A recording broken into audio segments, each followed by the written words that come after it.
recording. Wes, I don't think you need any introduction, but if you guys don't know Wes, why don't you tell us a little bit of your background, because I'll leave something out or screw it up. Yeah, it's awesome to be with you all, and good call on the record. We just finished the control 16 on the CIS controls for the Cybercast. Does anyone listen to Cybercast, by the way? I'll get to an intro in a minute.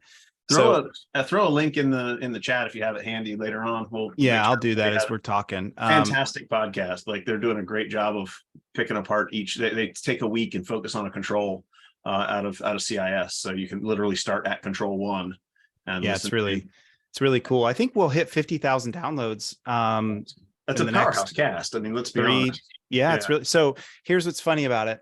We got done the whole thing. The whole thing planned out. We game planned on it.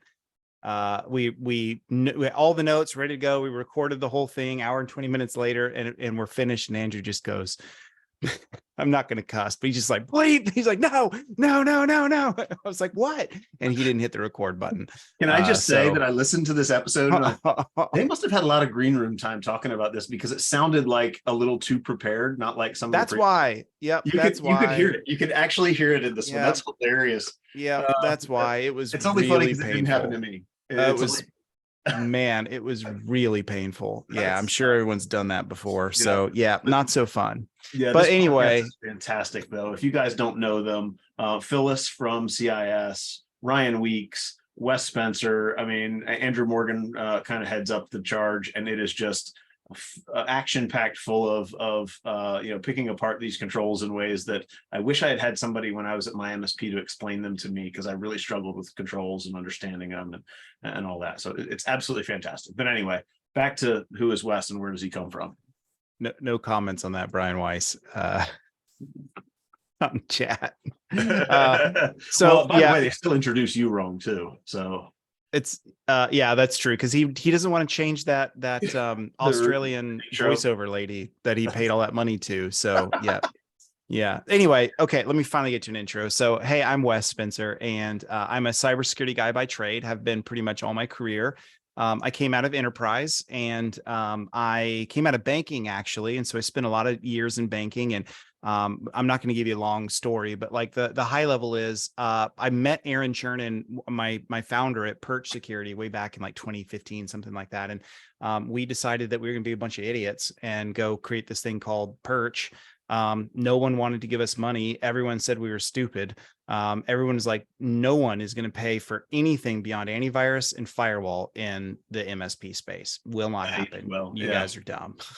And the first year they really proved themselves to be right. It didn't work so well. And man, we struggled and I thought we were going to fail multiple times. And then I like to say that we mistaked our way to success. And we finally got this thing going, and we grew it, and grew with some awesome MSP partners, and we ended up selling to ConnectWise in 2020. And I stayed on at ConnectWise as like their external chief security officer. So basically just helping partners in growing in security. What does that look like, and where's it going, all that kind of stuff. And so I did that for a while, and I left, took a little time off to just kind of breathe and unwind. And when I left, I'm doing two things now. I'm doing a bunch in cyber insurance with a company called Fifth Wall Solutions. Anyone using Fifth Wall here or aware of it? I know Steve, you are. Steve was at our boot camp. Yeah, he was hanging out with us down there up there in Chicago. Yep. And so doing that, which has been great. We're at like 700 partners now. We have a really cool education journey. So even if you don't want to transact with us, just jump in and we'll teach you everything you need to know. Totally free, no strings attached, no minimums, no nothing. Just jump in. And so we do that. And then I'm also the CEO and founder of a new company called Empath Cyber, of which Matthias knows all about that. So the premise there for me on that one is I've spent all these years seeing the plight of MSPs, right? Like, as an MSP, you typically don't go hire from CrowdStrike, you hire from the AT&T store. And there's nothing wrong with that. Like, that's just the way it is. And so you have a gap of like, how do we get people moving in the same direction in security inside the entire MSP? Like, how do we all speak the same language? If you want to be technical and you want to go, thank you. I didn't pay him for that, but you get next month for free, my friend Matthias. Thank you. I didn't pay him yet. I didn't pay him yet. That's right. But here's the idea. Like, if you want to go be technical, that's a solved problem. You got John Hammond, literally the best person in the world at that stuff. You got John Strand, you got YouTube galore, you got universities. It's a solved problem. But what about everyone else that's like just trying to learn in security? Where do they go? It's not nerd language that they don't understand. And so that's what Empath is all about, is I just want to bring everyone around me. And it's not just me. It's a bunch of amazing people like you, Alex, and others that I'll bring in, and we're working Amazing on people security and together. me, not like me. No, I'm just the dumb sales guy who tries No, to that's translate not it all to true. English. Not But true, my friend. So yeah, so that's my journey. yeah, well, there's a unique thread to pull on there across your whole journey, because you talked about building Perch and getting acquired and then staying on as an external CISO, and the word you used was, it was just my goal there, my job there was to just educate partners. And then you mentioned what you're doing with Fifth Wall, and you said, we have a great program and we bring 700 MSPs in, you don't even have to transact with us, but we'll teach you. There's education. We'll bring you into and now you're at Fifth Wall. I'm sorry, at Empath. Now you founded Empath, and you're working on what literally is just an education platform. I mean, and I don't mean that to sound like an insult. No. It's the thread that's been in everything else you've been doing. And you also were an actual teacher at one point, right? Did you teach at one point? Yeah. Okay. I was a professor of cybersecurity for like 4 years, and that's where I got my teaching chops from. And it just took me forever to learn. I'm a very slow learner, even though I'm a teacher, and it just took me a long time to learn. That is not for me. Like, formal education is not for me. And so I just, I truly believe, listen to this. I truly believe everyone is a Michael Jordan at something, but most of us just haven't figured out that, like, Michael figured out it was basketball. Like, what are we wired up to do really well? And it just took me a long time to realize that I could be an educator and not be in education, if that makes sense. Well, I think to that end, and it took me a long time to figure this out, and I'm just figuring it out, is that the thing you're a Michael Jordan at could be so niche that it's really hard to figure out. Yeah. For me, it has been about seeing what this industry needs 2 steps ahead of them, and being able to translate that into something that a developer can build and deliver in a product. And it's really become my passion, is, solving the MSP problem before they know they have it. And it really, but finding something that niche is really hard. So yeah, I totally agree with you. And I love the stuff you're doing on Empath, because I'm a lifelong learner. I feel like if you're in this business and you're not trying to learn something new every day, you're probably in the wrong business. But I also understand that not everybody in this business has to be the implementer, right? If you ask me to go implement a lot of the things that I can sit here and talk very well about, I would fail to do it. And that's why Empath resonated so much with me, because it's education for the rest of us who are not maybe the guy who's going to go out and read the CMMC manual. And I'm sorry, Aaron, I know that's your forte, but it's not mine. I go sit in those rooms at Right a Boom. I feel like the dumbest guy in the room. There's just so much knowledge there, and it's fantastic. It's wonderful, but everybody takes that and they leave they leave the event. You have so much, you've written 17 pages of notes, you leave the event and it's like, what do I do next? And one of the things that I like about what you're doing with Empath is it's short, consumable bites. But I'd like you to talk a little bit about some of the things that you're doing in there, because you took a little swerve when all the SVB stuff happened, and talked a little bit about the banking stuff and a little bit of that. But you've been talking Chat GPT as that's been evolving and changing. I mean, you've really touched on a lot of real world topics in your live streams and things like that. But behind the scenes, you're actually putting out course content. So talk through a little bit of what some of that course content is, and also some of the live stream, and what, if there's anything you think people ought to know that I missed there. So here's the way my brain works, is I try to think through what topics are very complex and take a lot of work, and that also are evergreen, right? That are going to last for years. And to me, those are courses. So an example could be like Cyber Defense Matrix. How many of you guys know the Cyber Defense Matrix? Nobody? Okay. Is Matthias the only one? Okay, John. All right. So here's a great example. Don't have their here's cameras an on, awesome, here's an awesome example. And by the way, while we're doing this, I'll send out the thing. We just did while I'm talking, I'm just going to give you guys access to it. The YouTube recording of it. So the cyber defense matrix, without going too deep into what that thing is, there's a lot to it, right? And so how do we stack up our vendor alignment? How do we know where we have gaps?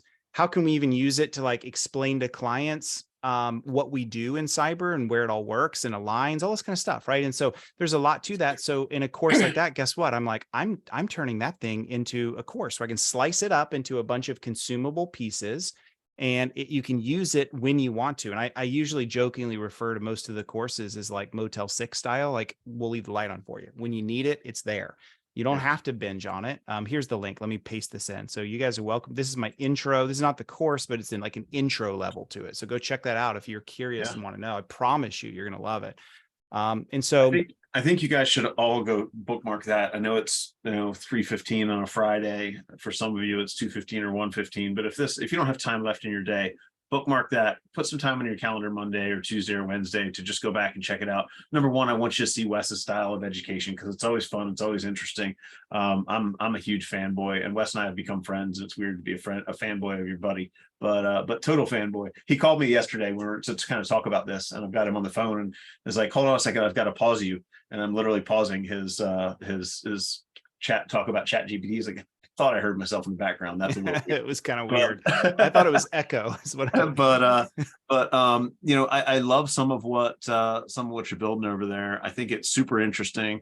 I would encourage you guys to go do this, but I want to kind of explore a different angle of this. How many of you here have too many employees on the technical side and have just way too easy a job finding employees? Like every one of you has 10 good applications on your desk right now, right? Anybody? Nobody? Oh shit. Okay, this conversation is going to go a different way. So you're probably having to hire people at this point that are underqualified, that are maybe show a lot of they're a good prospect. They show a lot of opportunity, but you have to build them, and you have to coach them, and you have to teach them. Does anybody here have a really good method in your business today for bringing a new hire in, teaching them the core skills that they need to be a good tier 1 or a tier 2 engineer? Because that was really hard at my MSP. Yeah. I mean, it was a lot of, I'm going to stick you next to this guy who's been here a while, and he's going to drag you kicking and screaming through all the stuff that he does every day. And you're going to sit here, answer the phone, and learn. And hopefully things don't catch on fire while you're holding them. Right. And so when Wes and I started talking about this, I started discussing, somebody mentioned to me, and I can't remember who it was at this point, said to me that MSPs in the future are going to have to become a talent factory. And those words stuck to me. And then when you started talking about Empath, I went, holy crap, he's building the machinery and the little belts and the equipment that runs in the talent factory. And so I want you guys to think about what it looks like from the day you hire somebody who is underqualified to be a tier 2 engineer, and how you get them from where they are today to where they actually become qualified. You actually have some learning material for them. And it doesn't have to be Empath. Wes is just here to talk to you about the concept and how it works and why we do it. I wanted to expose you guys to the concept that if you're not having one-on-ones and career pathing conversations with those employees, then they're going to turn into the employee on Reddit who says, they hired me, they underpaid me, I don't make any freaking money. All they do is throw tickets at me and expect me to be 900% utilized at the end of the month, right? And we have a habit in this industry of hiring people, burning through them, and not giving them a vision of where they could be 6 months, a year, 2 years, 3 years from now, and the materials and tools and the things that they need to get there. And so I want you to talk about your thoughts on that, Wes, because I know you have a lot of them. Well, yeah, I can tell you like my own journey in all of this. Like, I don't think anyone natively, intuitively figures out how that works. And even when in security itself, how to be a good cybersecurity communicator. I don't think anyone's like, that's not a natural talent. Like some people can just naturally sing. Some people can't. Like no one is born good at like, oh, I'm really good at like explaining why security matters and how to like illustrate to a client a strategy that they would get behind. It just takes a long time. And I unfortunately learned mine through blood, sweat, tear, and failure. When I went to my bank, I kid you not, I don't know how PC it is to say this, but the truth is, when I got to my bank, it was run by, the board was a makeup of all 75-year-old white dudes. And then one token lady who happened to be smarter than all of them put together. And those dudes wouldn't even read emails. They had secretaries that would print off their emails and then they would dictate back and then they would write them back in. And I kid you not, like that's who these guys were. Some were like 85. One of them, he would fall asleep in the board meetings, the funniest thing. But I'm like, how on earth am I going to get people like this to get behind a budget that we need to get to? Like, that's not easy. And I learned the way to do it was I couldn't in one fell swoop get them to care. I couldn't just like give them a risk assessment that would just make them go, whoa, when they don't even know how to like open an email. And so what I began to do was very slowly at every board meeting, just drip to them pieces that mattered. And so I'll give you an example. I wouldn't just share. I would always open my security presentation with them every month with a news article, always. And it was always something selectively chosen that dealt with a bank, always. And so, and then I just share it. And then I wouldn't say anything like, well, what would happen if this happened to us? I just would share it and say, I just thought that was really interesting. And wow. Maybe And kind of be glad you're not there this week, huh? Yep. And then the other thing I would do is I would also continue to show, I spent a lot of time working with other banks and really getting an idea of what others were doing and doing a lot of peer analysis. Because one thing the banks do a lot of is they call them like the Texas ratios. So basically it's a way of like doing financial benchmarking against where other banks are. And if there's one thing a board member cares about is why is our profit margin so much different than all the others? You know, like what are we doing wrong, or how we're so awesome, right? And so they'll move according to what their peers are doing. And so I would do both of those things. I'll never forget the day I was sharing a news article. It was about a ransomware attack with a bank. And my president goes, stop. I'm like, uh-oh, here we go. And he goes, I always preach about asset quality. Asset quality is the most important thing for a bank. And this close of SVP like blowing up, it shows how important it is. But he goes, I don't know, as a mid-sized bank, that we survive a ransomware attack, because now if everything's offline and nothing's working and they can't transact, they're going to absolutely go to another bank. And we're not Bank of America here. We can't just survive that and move on. He goes, I think this is probably one of the most important things for us. And all the rest of the board's kind of like, okay, all right. And I will tell you, that's the day it changed. It wasn't like I got an open checkbook at that point, but that was the day that it started shifting in my favor to where they were listening to me. They actually cared what I had to say. And I would just slowly drip to them the things that matter. And that's how I do it in security, is like, that's how you grow, is you just drip things slowly and methodically and iteratively. And that's how you find success. I think that's really interesting. And, this month really would be an interesting one for those conversations with Signature Bank, having nobody with real bank board experience on the board, and probably just a bunch of old dudes that sat in a boardroom and talked about banking, but didn't really know anything about it. It's an interesting industry for sure, because it's more grown up, but I think it's where we're all headed, right? Banking they've been dealing with regulators for decades. But the rest of us are just starting to see the impact of regulation, the impact of insurance, and having to stay on top of all of these things. And we can't do that if we're not training human. We can't stay on top of all of that if we can't train the next tier of employee. Our industry, the way our finances are built, are in these pyramids of delegation and making sure that every piece of work gets done by the least expensive human that can do the job. And if your least expensive round of humans is not up to snuff, you got a problem. And it gets really, really tough, really, really fast. I'm excited to see that we have an MSP here who's actually building their own stuff. I don't know if you've been reading the comments. They're actually building their own content in Thinkific. Really cool to see some of your own personal content in there. I think it gets really interesting. What are your thoughts? And time consuming. And you're what? Interesting. Very time consuming, but well, yeah, that was my first question. But has it been successful?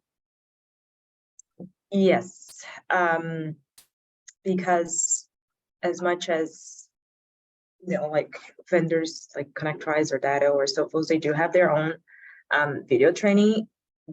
We just found that welcoming new hires to that was extremely boring.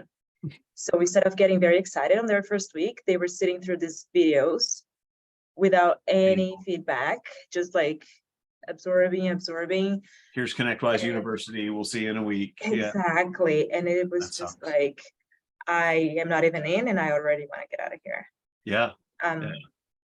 Yeah, so we are far from being complete, but yeah, we are trying to do a little bit, complete 2 hours of ConnectWise University, then come back, watch this video on how we do it and see our clients on the portal and play around a little bit with the tickets, and then go and shadow a technician and then try one ticket yourself. And then tomorrow we go and do it all again, trying, to keep it a little bit more dynamic. So I have my first question is, how large is the MSP? Because I feel like I ran a 9-person MSP. We did a lot of video training.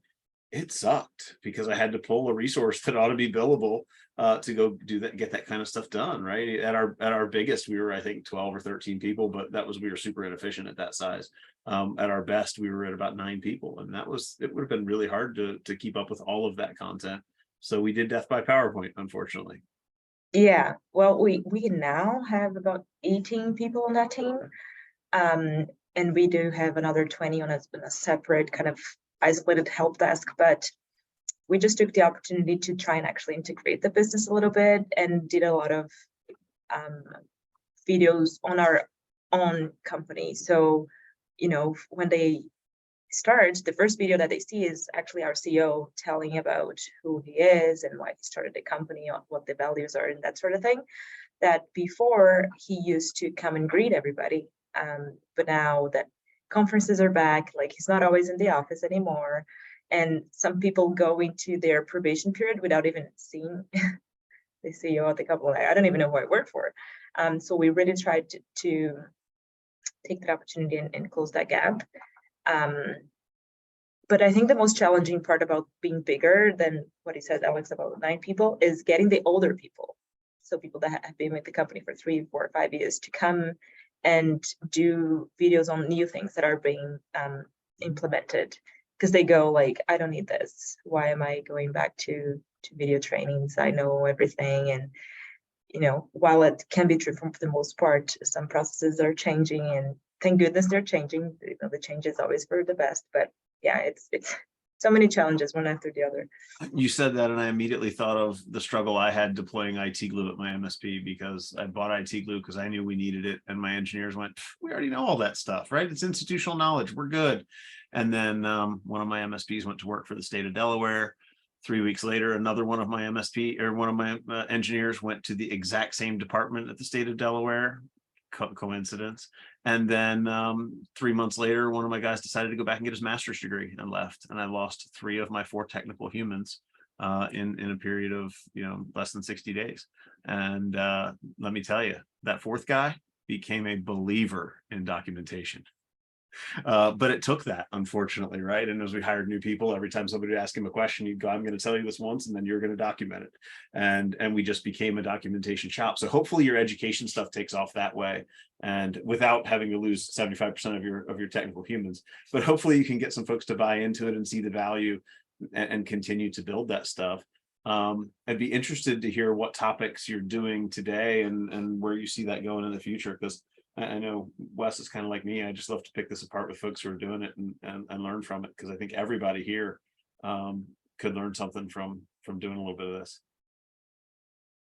What are you guys doing well as far as topics and such go, or is it still pretty high level for new folks? Everybody's gonna jump in here, but yeah, go ahead. Was that open to the? Yeah, no, fire away. Or You guys have some good insight. We want to hear it. So through the partner advisory boards that I work with vendors, I'm definitely pushing them to develop better academy material, right? Like get me, like, I'll tell you right now, can I name a vendor on here or no?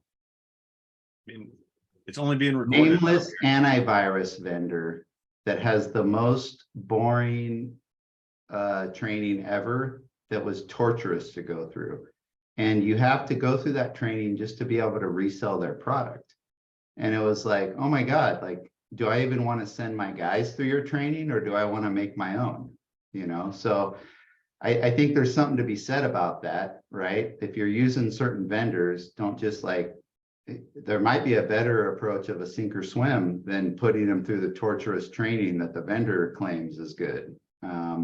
Or having them shadow someone else. I mean, I feel like where I get the most successful training is more the on the job stuff. What do you actually deal with on a day-to-day basis, which comes from having them shadow someone, right? But that doesn't cover all the bases, right? Unless they're shadowing them for 6 months. So eventually you have to have some additional content where a shadow, that fills in the gaps that the shadow doesn't do, right?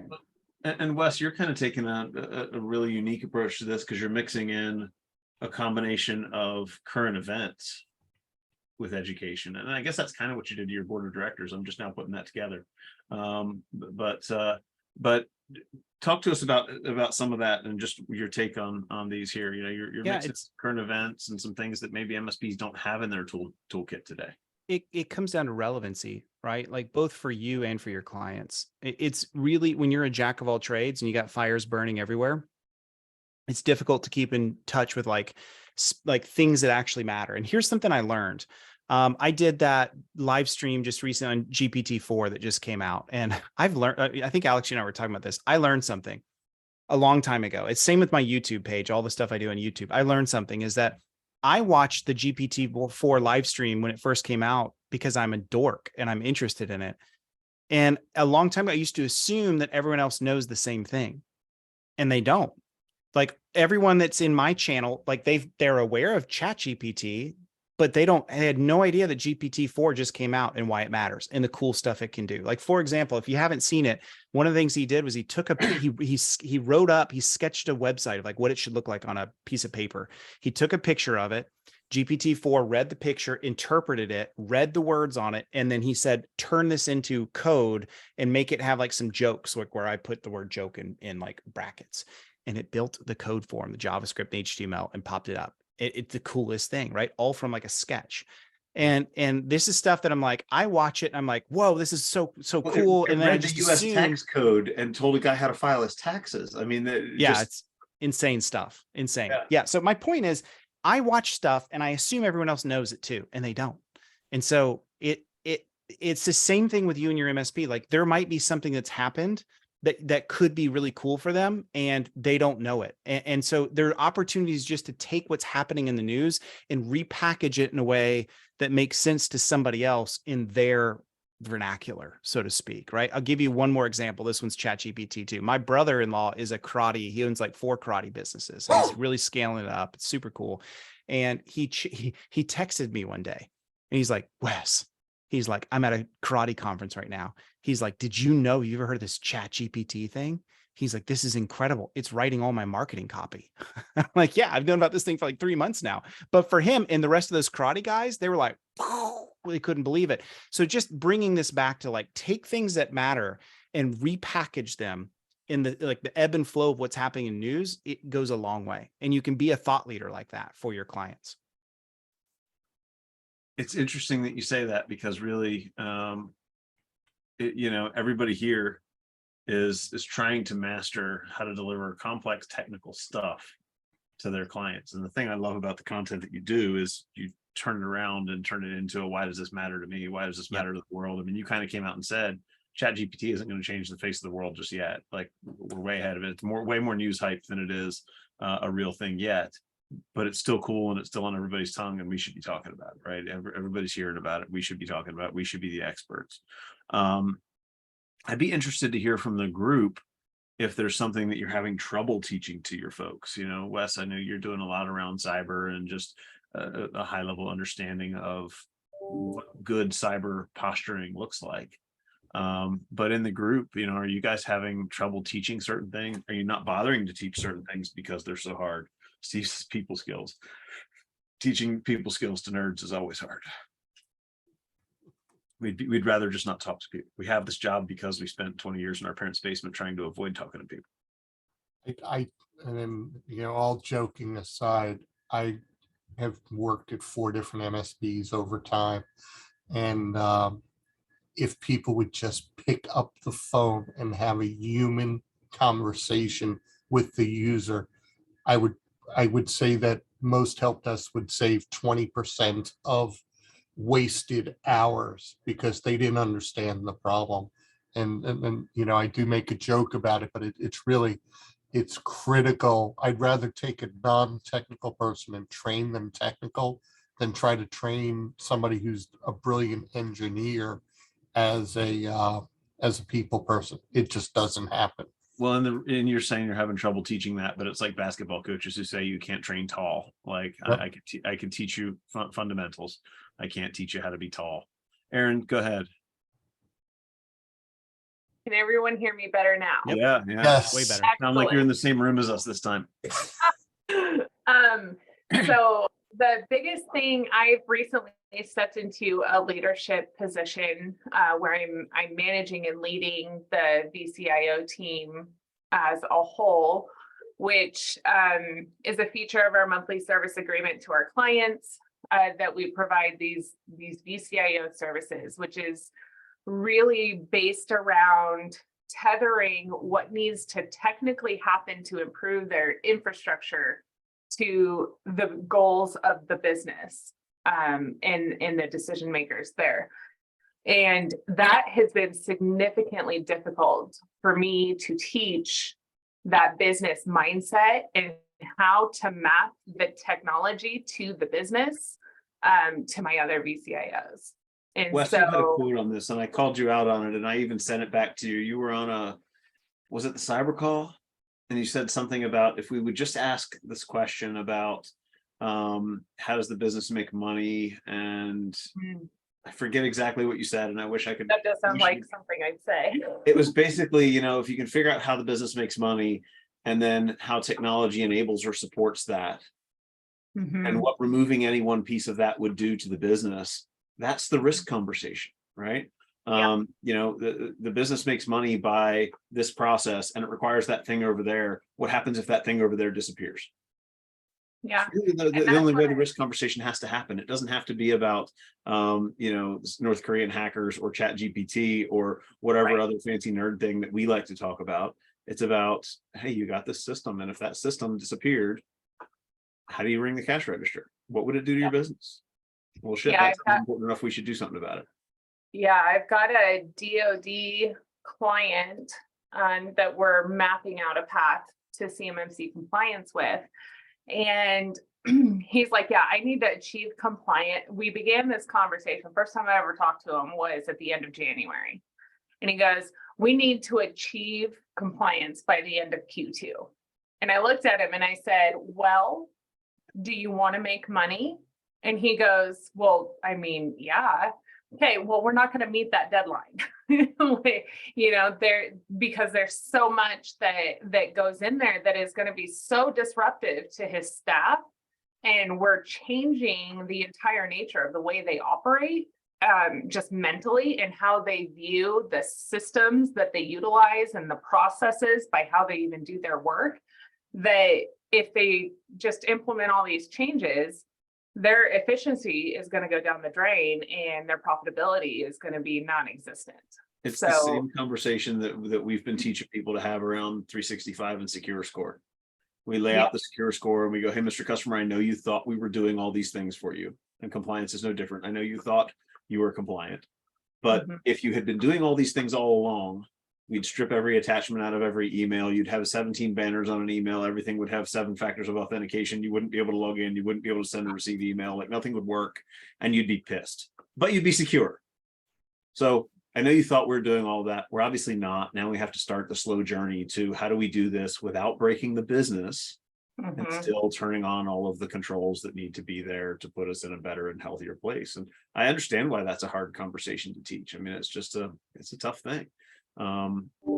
It's hard enough to Breaking it into small bite-sized lunch and learns with my team, like once a month.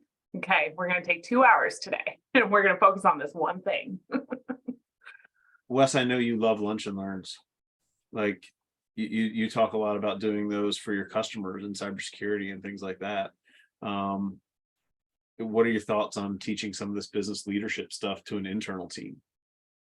I think it's awesome. I've seen enterprise pour in hundreds of thousands of dollars to try to do this because they recognize, you know, the benefit that it can have. And I think MSPs think that, not all, but a lot think that that's difficult and I don't know how to do it. And is it really going to have any effect? And I think for an MSP, it has a way faster, it's a short circuited cycle that if you start investing in that and building even those things like you mentioned, whoever it was before, I think it was Steve, of like, hey, we have a culture inside here that when we deal with conflict and we deal with confusion, we pick up the phone. We don't just text back and forth. Like setting those things of like, this is what leadership looks like for us. This is how we do it.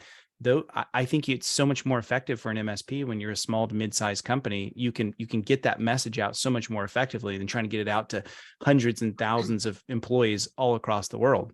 Yeah. I've been at ConnectWise. I've seen, and I don't mean to insult, but I've seen just how slowly those wheels move. Yeah. Really, really slow. And this is where like you run into those, maybe I will bash a little bit. You know, when MSPs get really mad at, you know, no one answered this question. I've had this email out forever. No one's like, this ticket is still remain. I get looped from one person to another. You know why that's happening? Because these big companies can't keep track of anything. And so they're hiring and new people are coming in and things are changing. And like, they're just so bloated. They can't do anything faster. It's a big, big, big steamship that's moving forward, and to turn it takes months, if not years. Whereas an MSP, to Aaron's point, can like really, really be much more nimble and be much more effective when you start investing in those things, for sure. Well, but you know, to the point of the whole communication portion, it's something we were bad at my MSP in the beginning. And when we really figured out that when we hired young people, they didn't know how to communicate, we actually had to document a communication process, which sounds so simple. It's so, when you get to a point where you're a leader, you think everybody knows how to communicate. They know if an email comes to you and it looks confusing, it's easier to pick up the phone. And no, they don't. So we actually had to write down the rules that said, if more than one clarification email goes back and forth, you pick up the phone, period.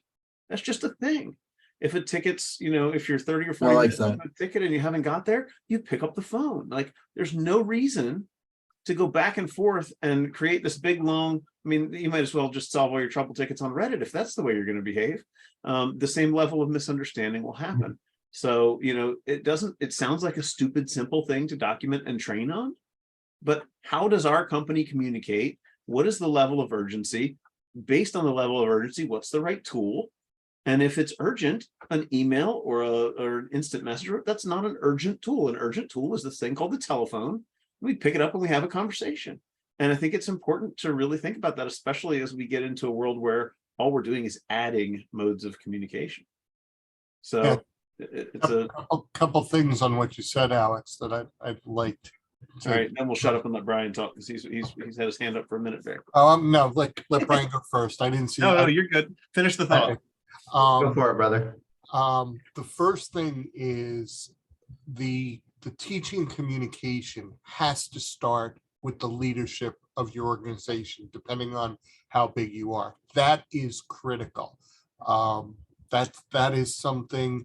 I've worked in organizations where they were very closed mouth. They didn't practice good things, and well, then neither did their employees. So that's really culture. Teaching culture to your environment is critical as technical. The second thing is setting expectations within your team of how to talk to each other. And then when you get to 45, 50 people, it's a lot harder than when you're at the 10 to 15 where you were at, Alex, as your MSP. Yeah. And especially now that we work in the world and we've changed from the term work from home to mobility, a mobility environment, you don't get that natural interaction that you get. And if you focus on those things, I think it really, really helps. We had an all in-house day for the local people the other day. I got more items cleaned up because of water cooler talk than I could have ever using any of the tools that I have. Because sometimes you just got to get in someone's face and say, hey, I really need your help on this. And they can't walk away from you at that point. So it's really important as you do it, that you drive it as the leader of an MSP and set the expectations. This is how we work. Yep. I think it's important to set the expectation of this is how we work. I think that statement right there is super important. Brian, what you got, buddy? So I've gone through multiple iterations of learning the hard way, because let's face it, we all started in this industry putting out fires. We didn't start as business intellects, right? What I've found is it all comes down to ownership. You really got to get your team to feel the ownership. And I don't know that your team is going to feel the ownership of someone else's business if they don't even understand the ownership in your business, right? So it took me a year to figure, a decade to figure that out at my MSP. And what I had to do different was, and this is why empath rings such a big bell for me. I had to sit down with each of my people and build out a career path.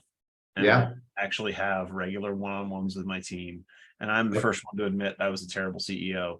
But when I started having one-on-ones with my team and bringing them along, and it gave us the opportunity to explain how their individual inputs impact the bigger business. And we never managed to have those conversations until we started doing regular one-on-ones. But once they started to understand that, they understood my business better. Once they understood my business better, they understood my customers' businesses better. And just in a period of a year or two, we had a huge transformation there, to where I had a smaller team that was better at what we did, that was, just far superior in customer interaction and customer experience than we ever had when I was a kind of a struggling 10, 11, 12 person MSP doing 700 grand a year. Yeah, and I'm not trying to claim that we do this perfectly. Nobody does. Something we're working towards, right? We're working towards trying to help our employees understand the ownership in our business, the ownership in other businesses that we service. It's an ongoing, just like security, there is no goal or destination. It's an ongoing effort. It's also shined the light for us on why security training doesn't work, right? An employee doesn't care about security training to protect the business they work for, but they will care about security training if it has to do with their personal life, right? And so it's all about bringing things to the ownership of the personal ownership. Great copy in there from Garrett on the chat. But that's really what I feel like it comes down to then be able to expect accountability instead of have to enforce it, right? Yeah, no, 100%, 100%. So, I think, I just want to go back to the whole concept around helping your employees figure out what matters. Like that's kind of been, again, we're back to common threads, and that's been the common thread through everything today, the struggle to have employees understand your business, understand your customer's business, understand why education matters. Wes, I'll leave you the last couple of minutes here to just kind of give us your thoughts on employee education and what it means to the MSP space as a whole as we go. If you guys have other questions for Wes or anything else you want to know about what he's doing at Empath, feel free to drop them in the chat. But we'll try and end on time here today to get everybody out of here. But Wes, your thoughts on education in the MSP channel and what we really need here to get everybody successful? Well, I will say this. I mean, Alex, you guys are such a good example at Lifecycle. I love the new mantra and the new style of like, I'm just going to teach, I'm going to give away, and I'm not going to hold anything back like that. I think the days are done of I don't want to compete with Empath, but I tell everybody we're an education company that also sells a product. Yeah. Right. And I think the days are done of like, here's, 4 things that matter, come join. And, I only gave you 2. So if you come over here, we'll give you the other 2 that matter the most. Like those days are done. People hate that stuff and they resist it. How much better is it if you just give them everything they need to know and expect that like karma always comes back to you? People, Alex, you always say it, people do business with people they know, like, and trust. And that's, I think, what so much of it comes down to is just teach, give away, be there, answer questions. And it always works. It always comes back. And I'll just give one example. And I see Erin raise her hand. I want to hear from her. here's an example of this. Is I remember in the perch days, like I would just tell our MSPs, hey, if you'll just bring 20 people on the call, I'll help you with everything else. I won't sell perch. I'll just talk about why security matters, why we've seen a shift in what's happening with bad guys and what they're doing, and what you should be doing about it is how you should think and react. And I'll help them understand, because MSPs are embarrassed. They feel embarrassed because they're like, then I have to answer to the client why I haven't been doing these things, and I'm like, I'll handle that for you. I'll just let them know you were doing the right things before. Now things have changed and we have to react. Right. And it works really well. Clients, when they get it, they're like, oh, that makes sense. I'm not thrilled about spending more money, but I see why I need to do it to keep my business going. Okay, let's make that decision. Maybe not this month, maybe in 3 months, but I'll make that decision. So yeah, Aaron. One of the things that you said really struck me, just as far as like giving people what they need without expecting them to purchase something from you in order to get it. And that has been such a huge piece of how I communicate with my clients, is just, and my team. My whole team jokes about the fact that I have this file called The Bus Came. And it's just everything you need to know about what Erin does in case she gets hit by a bus. Yeah. Because I'm not concerned about securing my job. I'm concerned about doing my job. And the reason I laugh at that was because I used to give my clients a sealed envelope that was the hit by a bus envelope. Yeah, totally. Totally. And I talk to my clients about that the same way too. Like, they call me and they just ask me for advice on things. And sometimes it's not even security related, or it's not technically related. They just know that, I've run 4 different startups, and I got my degree in business management. And so when it comes to running a business, I have a lot of ideas of different ways that, a particular solution could be solved, or a path forward could be generated, or whatever that looks like.